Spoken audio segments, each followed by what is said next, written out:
Hey guys, welcome to today's Paintings Made Easel. So today we are going to be doing a mountain scene. So I have chosen the colors of the titanium white, unbleached titanium, ivory black, yellow ochre deep,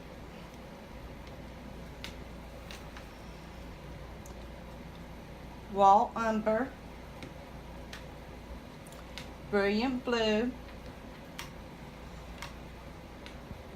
deep green, light green,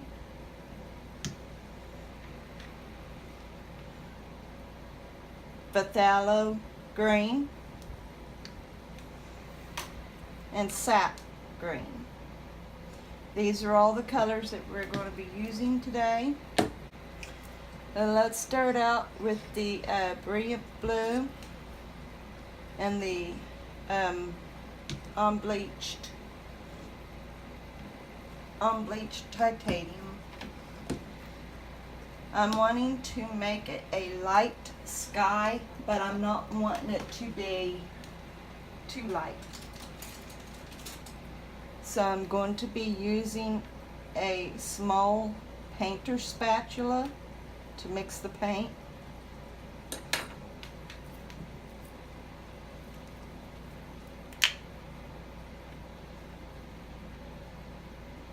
Put a good mess of the brilliant blue.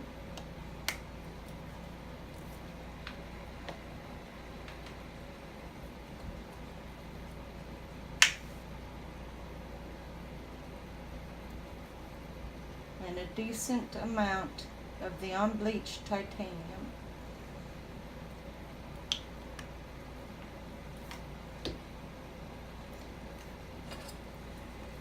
I am going to make this a full-size mountain.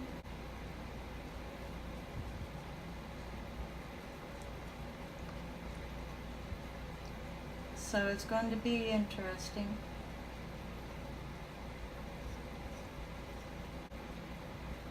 So I'm going to show you here what color we have come up with. As you can tell, it's kind of like a, I don't know, like a cross between a periwinkle and almost a pastel baby blue periwinkle, kind of like so, which is pretty well not maybe the color that I am wanting, but good enough as it goes. I'm needing the white that I have for my snow cap, so I'm kind of sparing it and choosing to use the unbleached titanium.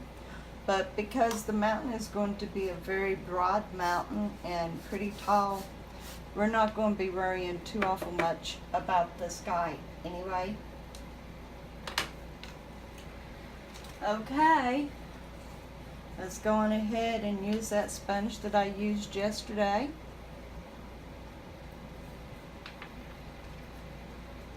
It did make a very serious difference in spreading the initial color. It really, really did. So yes, that is my new go-to tool for getting my base color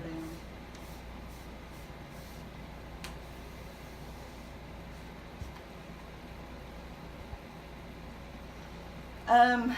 I had left a link in yesterday's video in the description for exploring with CF and for road explorations, because as it happened, I was struggling with a title, with a main subtitle for my painting series, and so those two helped me a whole lot. And with giving me a few choices, several choices actually, I finally settled with one that CF had given me, and that was Paintings Made Easel. Now the reason why that we chose the word easel is because, of course, the canvas is on an easel. So, as he stated it, it reminded him of just the same as saying that the paints are made easy, or easy painting, so to speak. So, easel not only stands for what the canvas is placed on, but in the title it means that my paintings are made easy.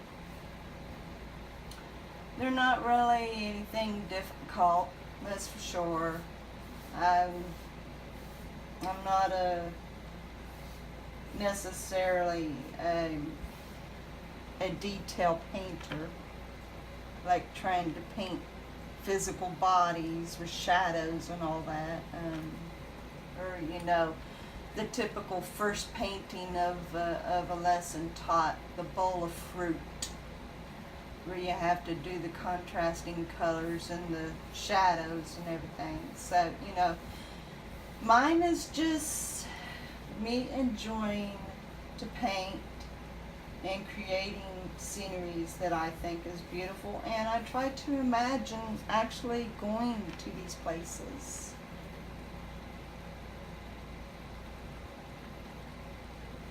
So, thus therefore the title. I thought it suited it. Other mentionable titles was Amy's Rainbows, Amy's Painting Creations,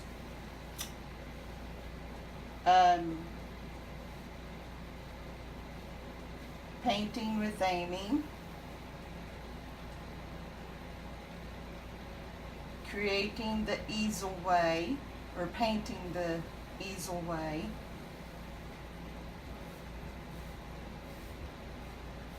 so I want to thank both Rogue Exploration and Exploring with CF for those mentioned titles. The links are in the description below for yesterday's painting, Peaceful Sunset. Both of their links are in the description below. And if you don't mind, go check them out. Both of them explore. They're both explorers, and they both have excellent channels. Awesome work.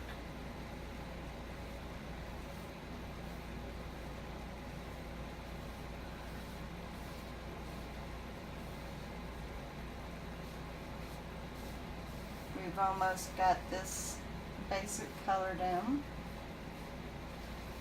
One of these days I may branch out to try to do other things, like maybe a bowl of fruit or a pot of flowers or something.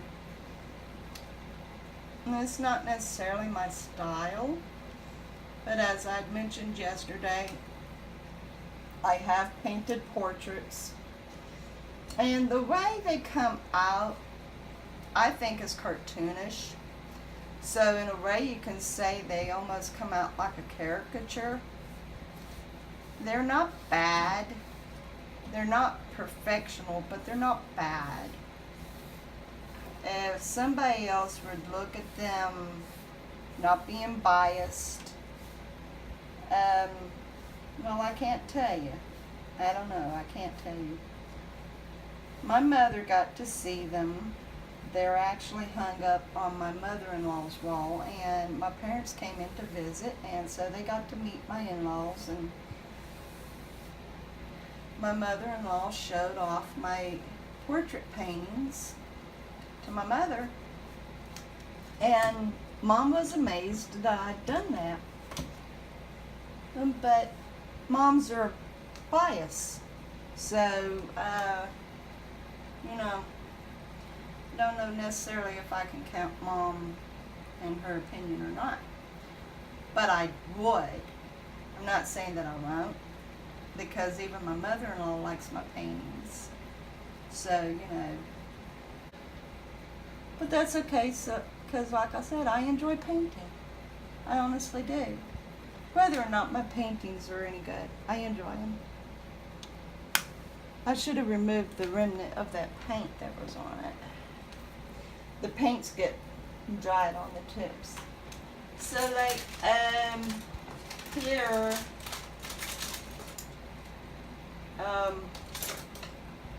see, I need my, oh, where is it? Yes. This is, another painter spatula, which is awesome for doing mountains and scenes where you need to thin them out.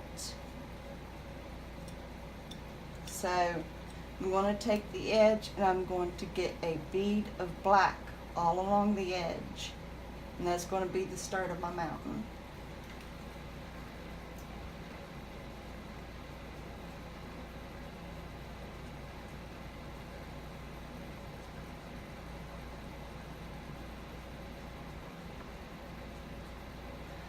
I miss watching Bob Ross. I do. And I know that you can like order his videos and stuff. And I've actually got one that's a beginner's guide. It's like a lot of his first episodes. Okay, so like you start and you just simply press in and scrape. As you can see, I got some on the other side. So, yes, I'm going to press and scrape. And I'm just going to keep on working like this until I have got the kind of mountain that I am looking for. As you can see, it also, by doing that, you're allowing like detail to come in by doing that. So you don't have solid color. You've actually got makeup uniform of like edges and whatnot, you know. You've got crevices and rock formations and things of the sort.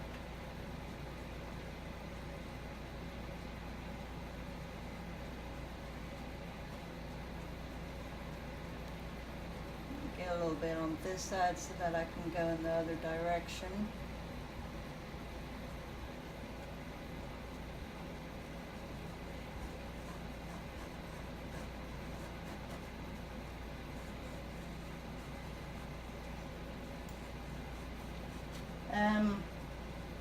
At first, like, I didn't know exactly how to go about doing this because I didn't have this tool, and I had seen Bob use it, and with the oils, you know, it comes out with the oil paint, but for acrylics it's different. Acrylics come out differently than oil paints. For one, because I don't know necessarily that they're thinner, but they don't have an oil base, they've got a water base, and that makes a large difference.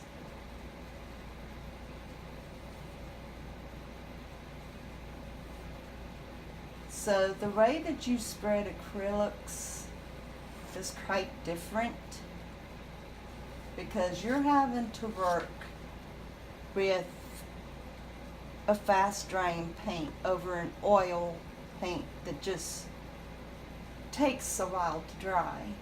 And the reason why I know that oil paints takes a while to dry, my mother had done a paint by number, and it had oil paints instead of acrylic paints, and it took a few days for that oil paint to dry. Now right now I'm just basically getting it started, but as I use the other colors, I will also be seriously shaping it.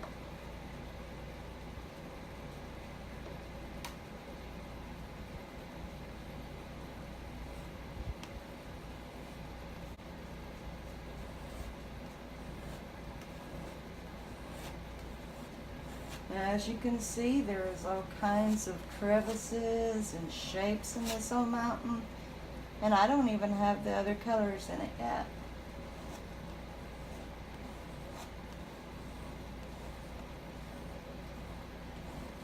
You can see here, like, we've got all kinds of peaks and stuff right here, which is awesome. We can work with that. So, yeah, we can actually work with that. Okay. So, now what I'm going to do, I'm going to allow the black to stay on the spatula, because that's going to help add color and shading as we add our next color, which happens to be the raw umber.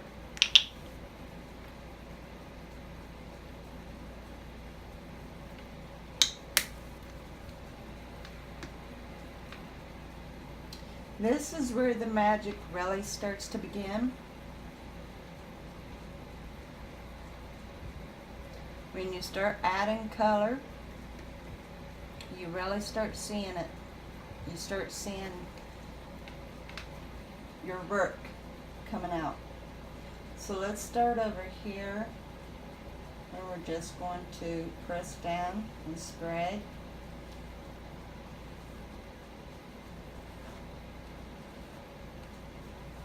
And you don't want to correct it, okay? Because mountains are never uniform.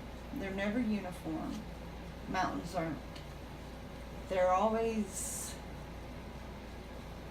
lopsided and crevices and rock formations and outcroppings and things like that, always. So you don't want to correct anything when you're doing this, because you want that effect.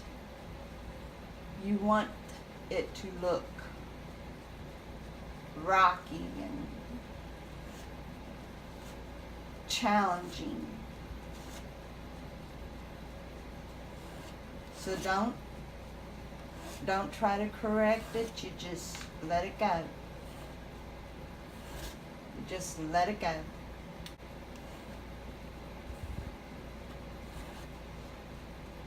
As it happens, the thicker that the paint gets, the stickier it is, so to speak, and then it works awesome on mountains, because then it starts to smear, which gives it even more of an idea of being rocky and everything, having crevices and stuff. So yeah, it works out awesome when your mountain starts getting thick with the paint. It really does. It works out awesome. Really gives it a unique texture. So I have never painted one painting the same. It's never been the same scene.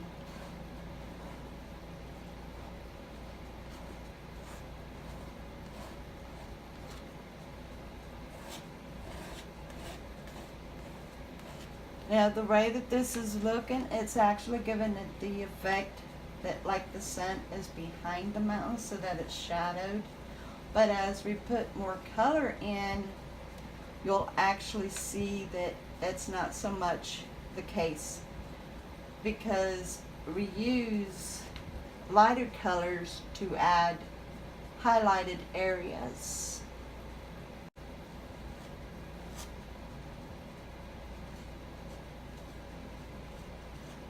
Okay, so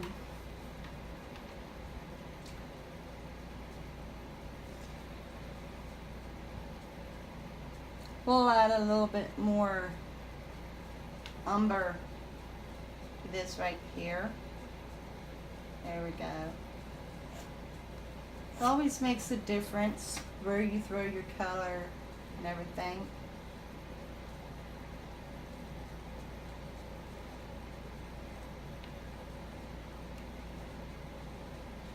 Sometimes I do have a problem with overcorrecting, and that is kind of a downfall for me, because then I have to go back and correct my overcorrecting. And a lot of times when you overcorrect, you actually make it so much worse that there's no recovery, which is like something similar to my last painting before I recorded the other one that I've got hid behind the door. I kept overcorrecting and everything, and it just like, man, forget this. Okay, as you can see, like, we've got ravines from water flows, glaciers, whatnot, you see, storm, all that. You can start seeing the shape.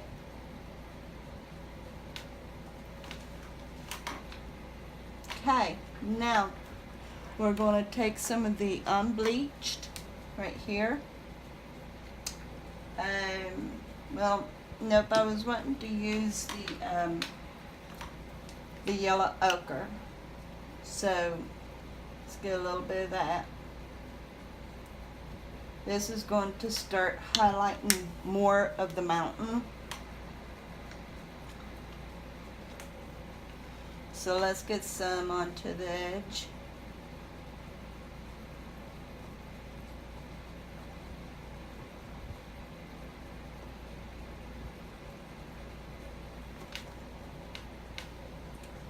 We'll go on ahead and start in the center here where we had originally begun.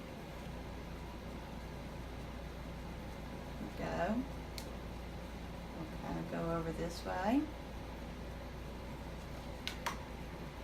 Get some more on the edge here. It always really makes an awesome picture when you do layer of color by simply not cleaning your brush or your spatula, whichever tool you've used. It really adds texture and blend. Basically what I'm doing with the ochre is I'm just bringing out the more highlighted parts of this mountain so that it starts to really have more of definition instead of looking like one solid color.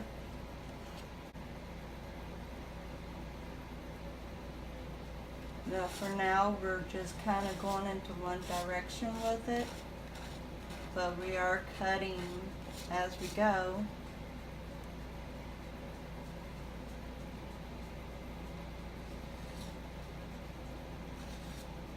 We do definitely want to make sure that there is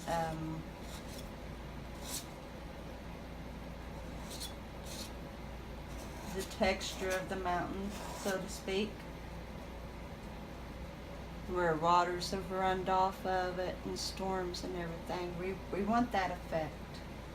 We want it to have that effect, that there's deep ravines in this mountain.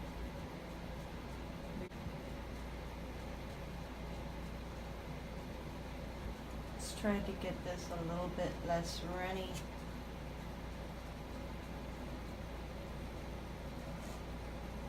Not wanting it to look like a mudslide.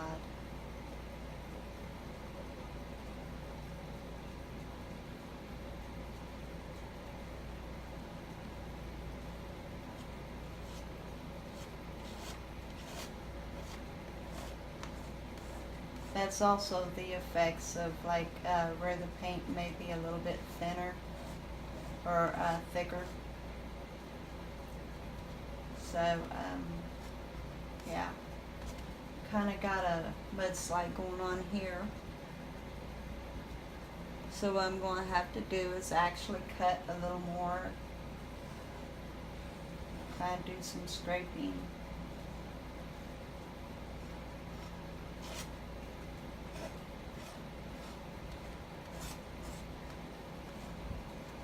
I'll be able to fix that up as we go into the next set of colors. Okay, now we're going to use the, make sure here, yes, okay, yeah, that's the raw umber. So now we're going to use the unbleached titanium.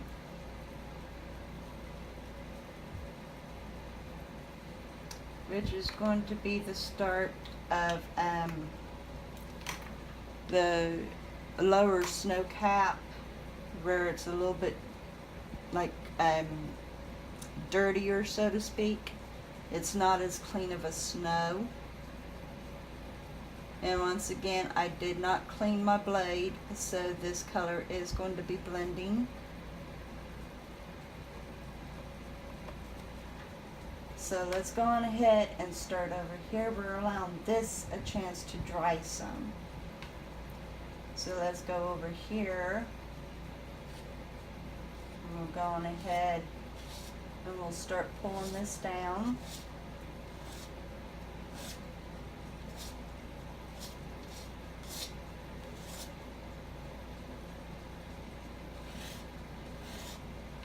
As you can see, you're also able to actually bring more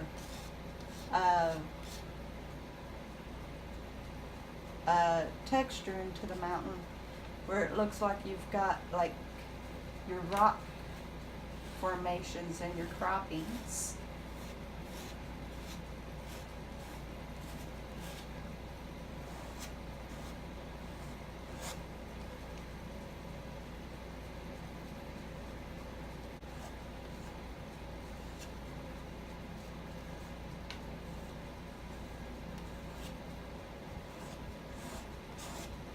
So as you can see, we have got a mountain coming to life before our very eyes.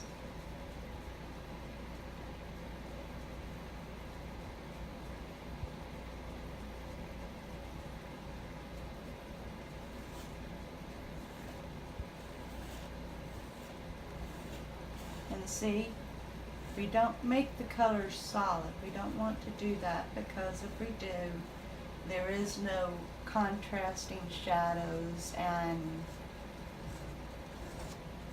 whatnot. So you have to make sure that you don't make it one solid color. You don't want to make it solid. You want it to have form.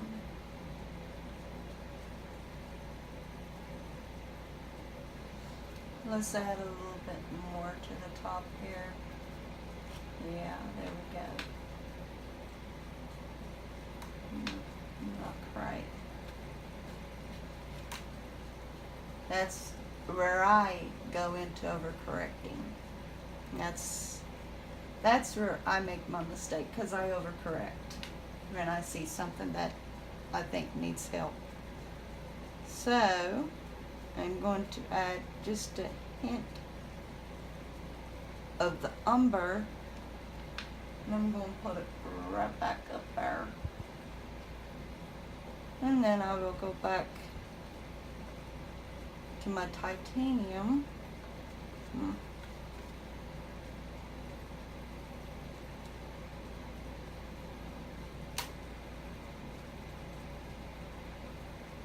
I'll just like that.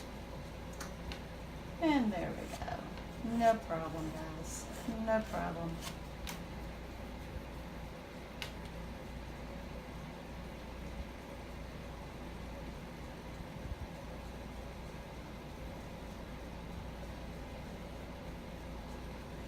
Now, if you want to add a little bit more ridging, you can actually do the scriggle, which helps a lot, you know, if you want to make it look like the water decided to do a zigzag coming down. And just do a little bit of wriggle.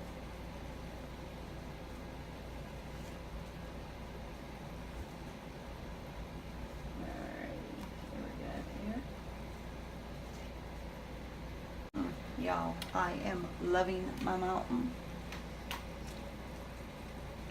Okay. Now, we're going to add a little bit of titanium white. And we're not going to be using very much of it at all. We're going to just be lightly capping the very top. We're not going to be pulling it all the way down. We're just going to be capping the top.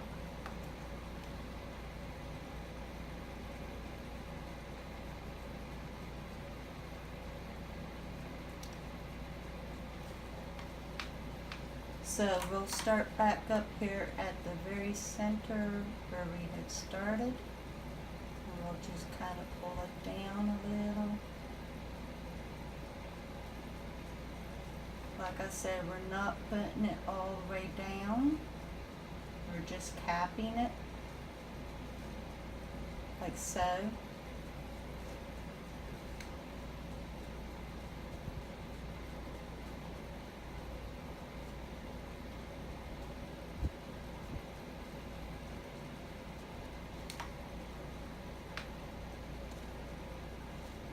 We can pull it down just a little, but not too far.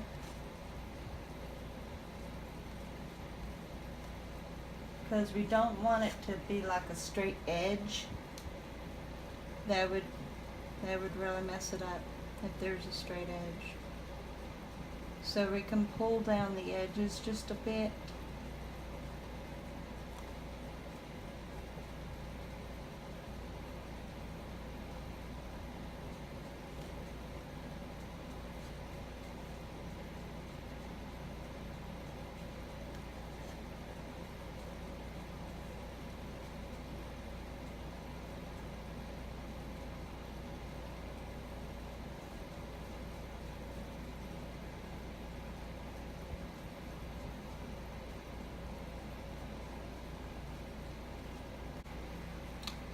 I watched a Bob Ross segment where he done a stormy sea,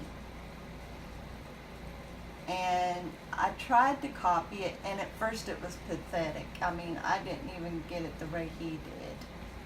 So I tried again. I watched it again, I stopped it, watched it, would go riff it as I played it, and it ended up wonderful. I gave that one to one of my daughters. So now the remnants of the white that's on the blade, I'm just going over it, getting rid of the color for one, but also causing it to look like it's got formations. It's also capped. So we're going to add a little bit more white over here on this side. But like I said, I'm not wanting it to look like a muddy mess, you know. I'm not wanting it to look like a mudslide. So we're not going to do that.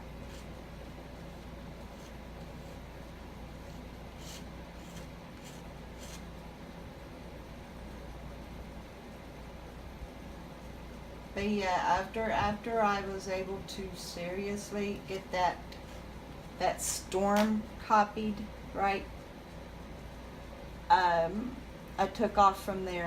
I flew after that because I understood more about what he was doing. And mind you, I didn't have all of the painting accessories that I needed. I didn't have this or anything, so I had to use what I had. It was just a starting kit, you know.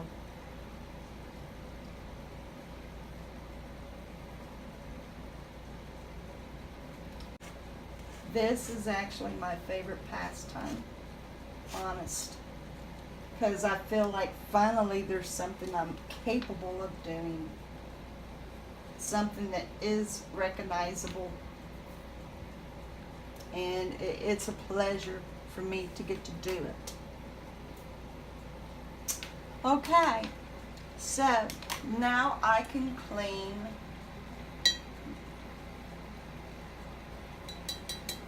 my edging spatula and put it up.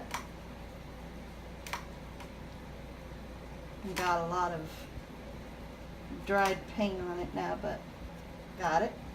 Okay, now that brush that I was using yesterday to do the blending, this, my nice broad blush, right? Blush, blah, blah. Yep, I'm getting a little tongue-tied. Anyway, the brush that I was using yesterday to do my blending is now going to be my my landscaping. So let's start with there's the sap green, the phthalo green, which is an awesome green. This phthalo green is like, it's got a hint of a bluish tint to it, which really it shows out when you use it with other colors, when you use it with other greens. But this is the one that I'm going to be starting with, deep green. The phthalo, sap, and light is going to give texture to my ground. So just go on ahead and get that.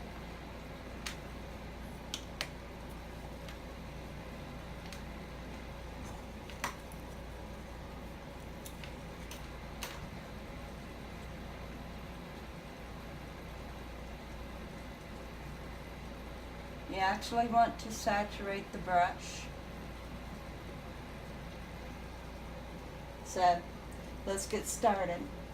We're going to do a pounding onto the canvas like this.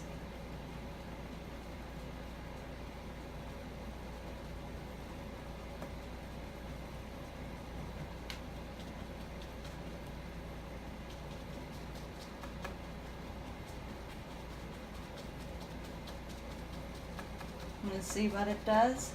Starts to make it look like you have got grasses.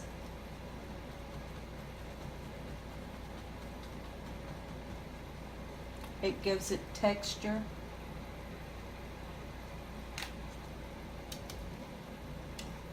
I'm going ahead and pull this up so I can get down to the edge as well.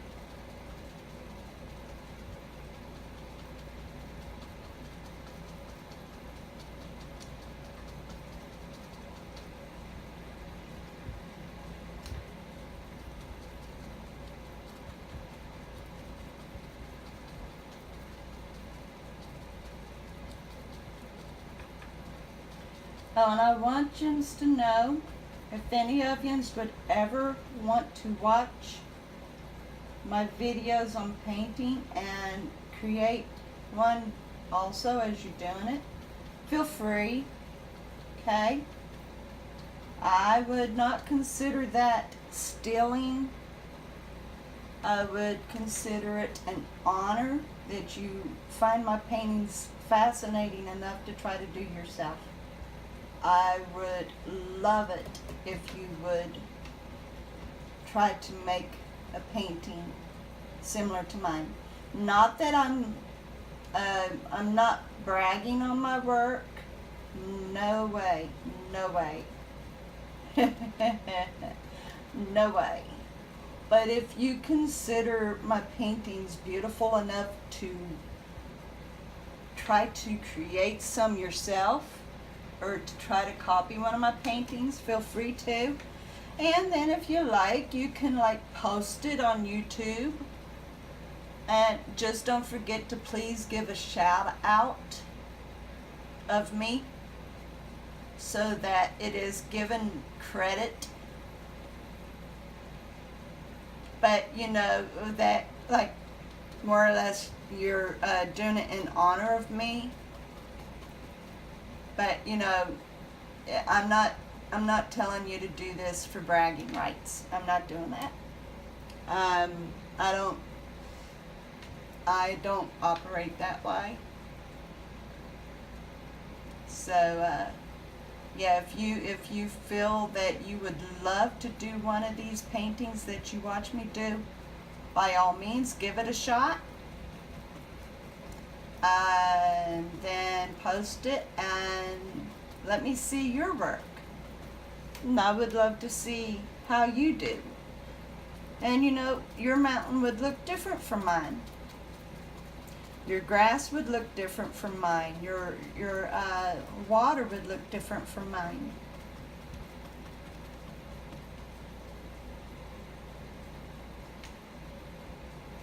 But yeah, feel free to try to paint something similar. Feel free to.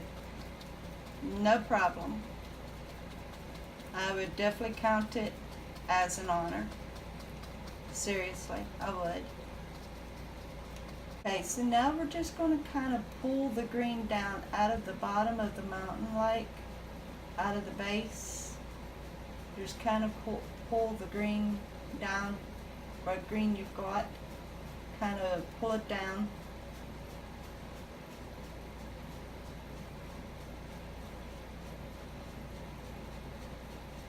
There we go.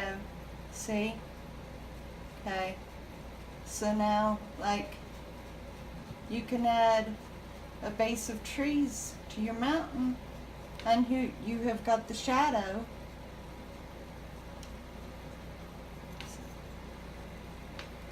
So let's get just a little bit here on the edge. Instead of saturating the whole brush, just on the edge, like that, on the corner, and just kind of tap, tap, tap, tap, tap up, so that you've kind of got a tree line.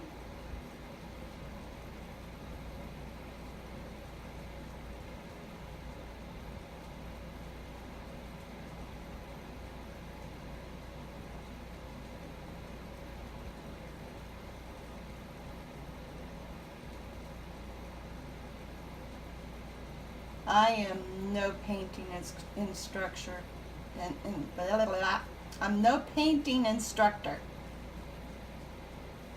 I'm just telling you what I do and how that I know that it works. Okay, so once again, we're pulling it down because we want that reflection. Now, I said that this was going to be like a river, but it's turning more into a beautiful lake. And quite frankly, I wouldn't mind going to this place.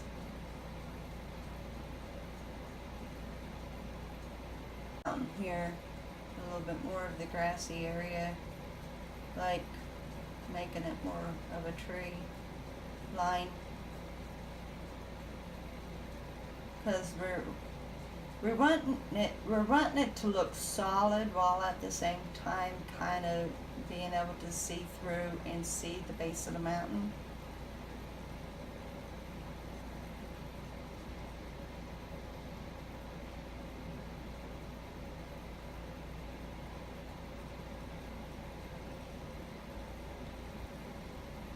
Okay, there we go.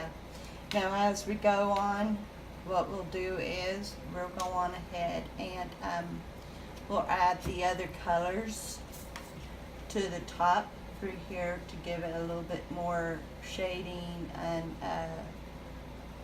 whatnot.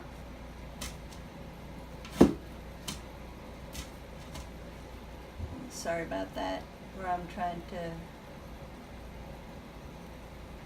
okay, here. Kind of just pull that up a little more here.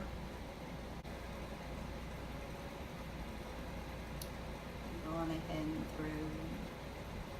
Do like that. There we go. Yeah. Alrighty. Pull that down a little more.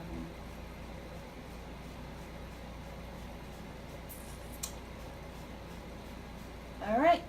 So now we do want to clean our brush. We do want to clean it.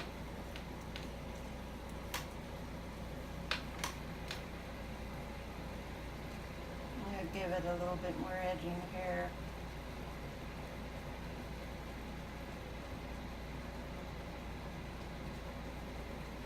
There we go. Okay.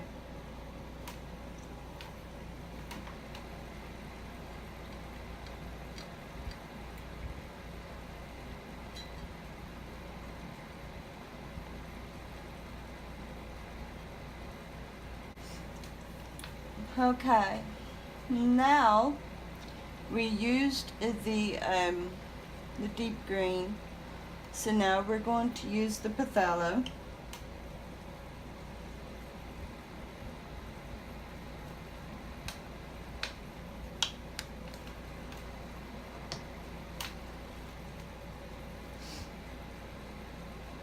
Once again, we're going to saturate the brush.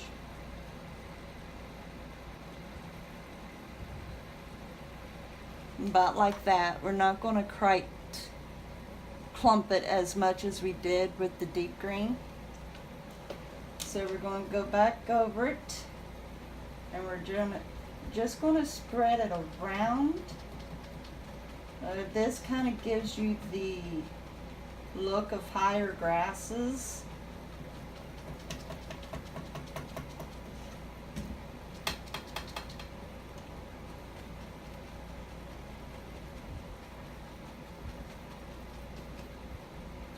We definitely do want to get around the edge of the mountain there, like that.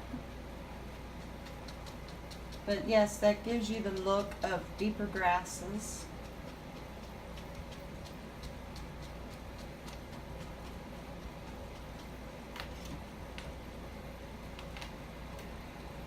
Get a little bit more here to do the other side, about the same amount. Kind of, because we're not completely covering up the deep green. We don't want to do that.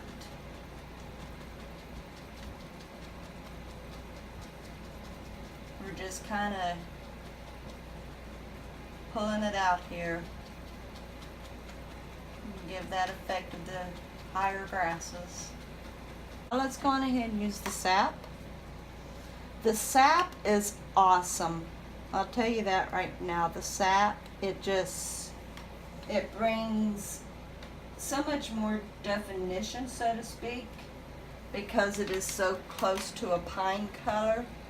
And it is awesome when you're doing grasses and forest. I love using sap green.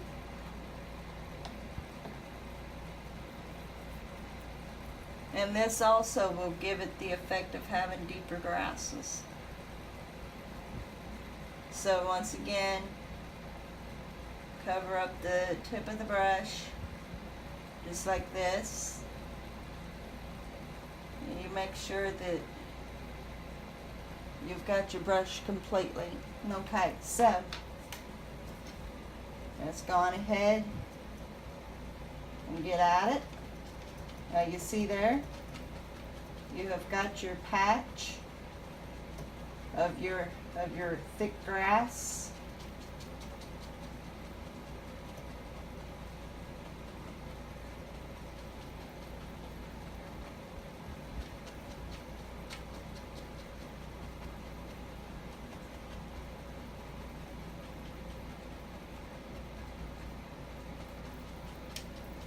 Almost like sprouting. You can almost see it sprouting.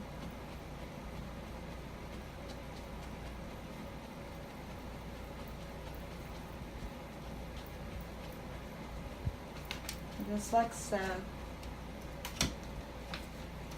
Now let's get some more of that here. Now you want to hold on to that because if you want to put some pine trees in, you're definitely going to be using your sap.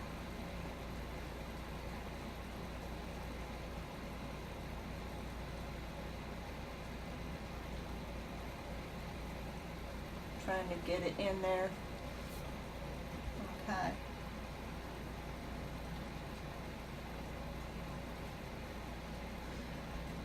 Now while you're not wanting to completely cover it with the other color, you do want to somewhat blend it in so that it's not blotchy.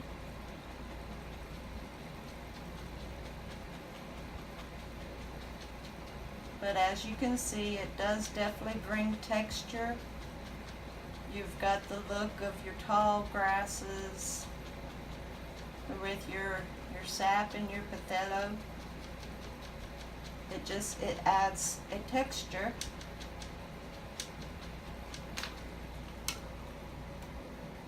And as you can see, the saying goes, we think the grass is always greener on the other side. Doesn't it look like it? And that's a good thing because I'm going to tell you something, okay? This is out of personal experience. When I lived in Kentucky with my ex-husband, at the time being married to him, and I've told people before, we would go do what we called herbing, which was just rooting. We would dig roots. And I can tell you this for fact, no side is the same. Serious.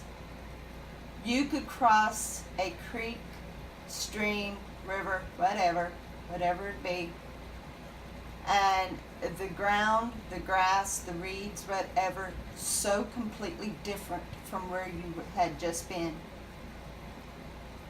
No side is equal.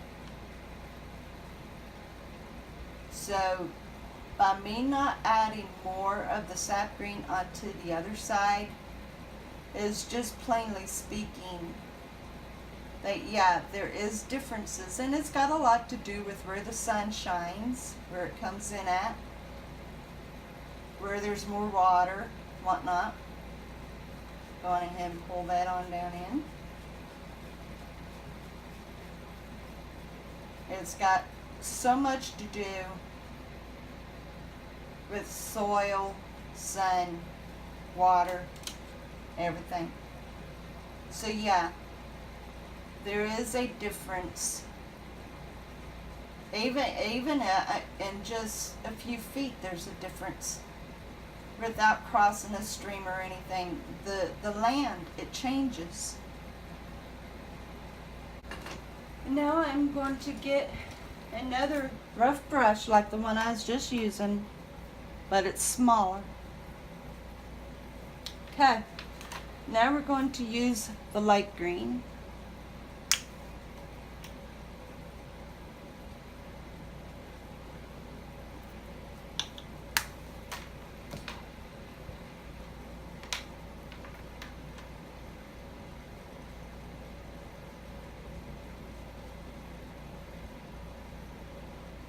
Okay, just like with the other brush, you do want to get it on the head. But this time, instead of having it thick on the head, we're going to kind of tap it out to thin it, because we're not going to have it in big clumps. There we go. Okay. Now you just go through. And you just add it where you want to see it.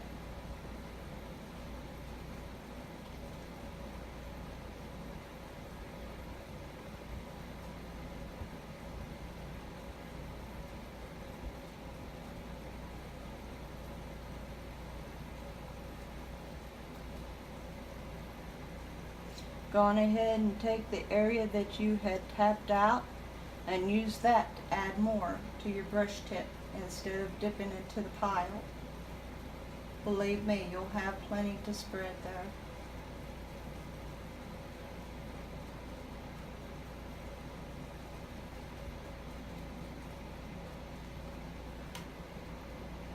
when it starts getting to the point that you really don't get no paint out of what you had used, out of what you had tapped out from the first, go on ahead and get back into the pile.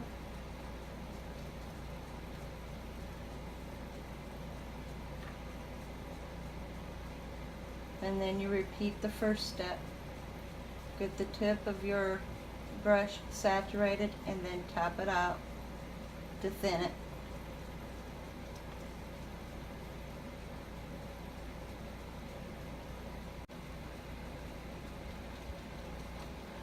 Yes, I've got more grass on this side apparently. It's thicker over here.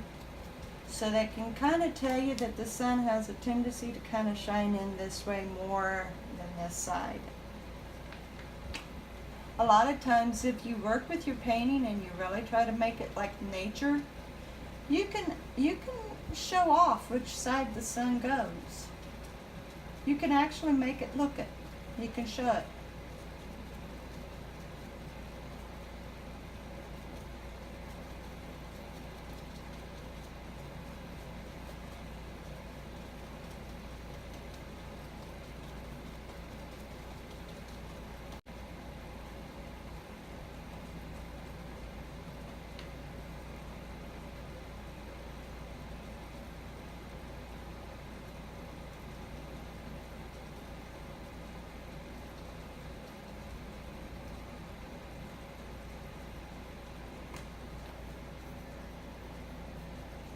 Okay.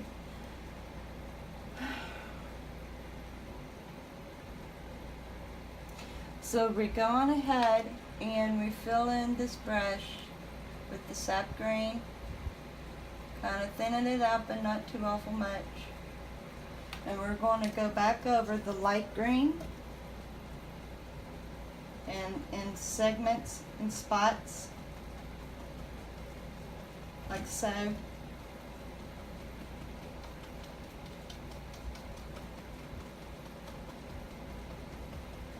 That will also give you more texture.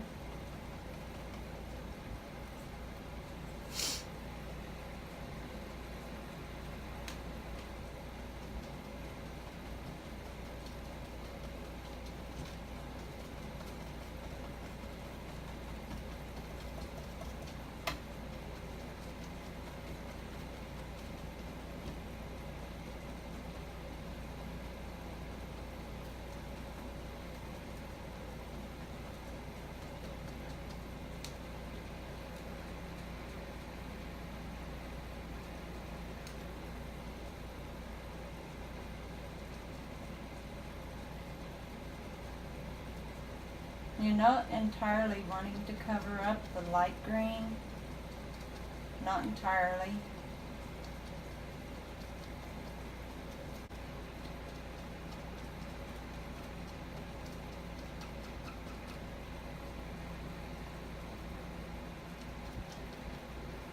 Now there I ended up with a great big old glob, getting into a hurry, which is something a person doesn't want to do. You don't want to get into a hurry, and then you screw yourself up that much more. And then you have to overcorrect once again. So what I'm going to do is I'm going to take the excessive that I'd splattered right there, and I'm just going to spread it around. And that will keep me from having to get more onto my brush.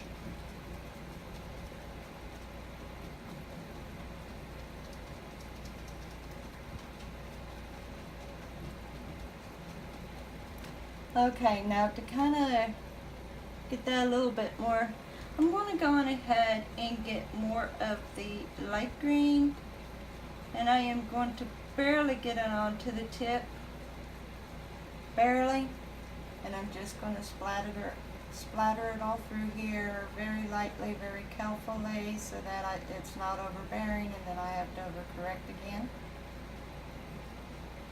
But as you can see, it's also giving it distance, giving it depth.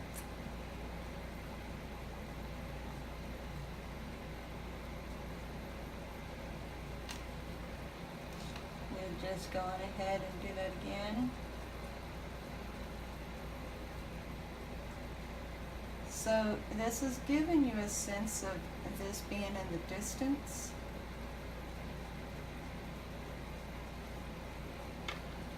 Just a little bit more on the tip like that, because we don't want it to be overpowered. And we do want to remember that the sun is a little bit more on the other side.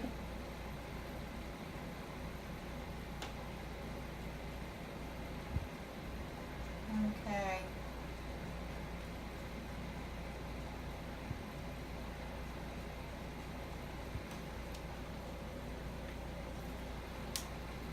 Hint more sap, because once again it was overplayed. So we just kind of cover up that.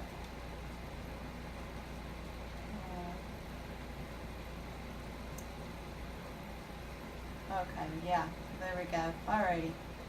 Now, alright.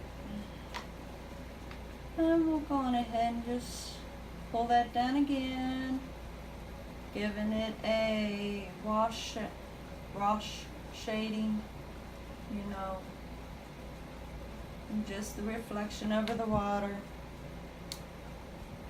We'll go on ahead and kind of pull the edges out here as well, which it doesn't make much difference because this is actually dry now.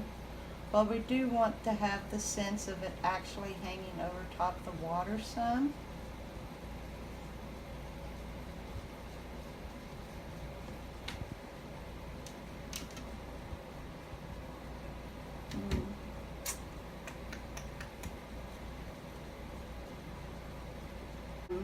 As I said, if you want to add colors like yellows, blues, violets, purples, reds, whatever, you can actually add flowers in there, you know, to add more color to it if you wish.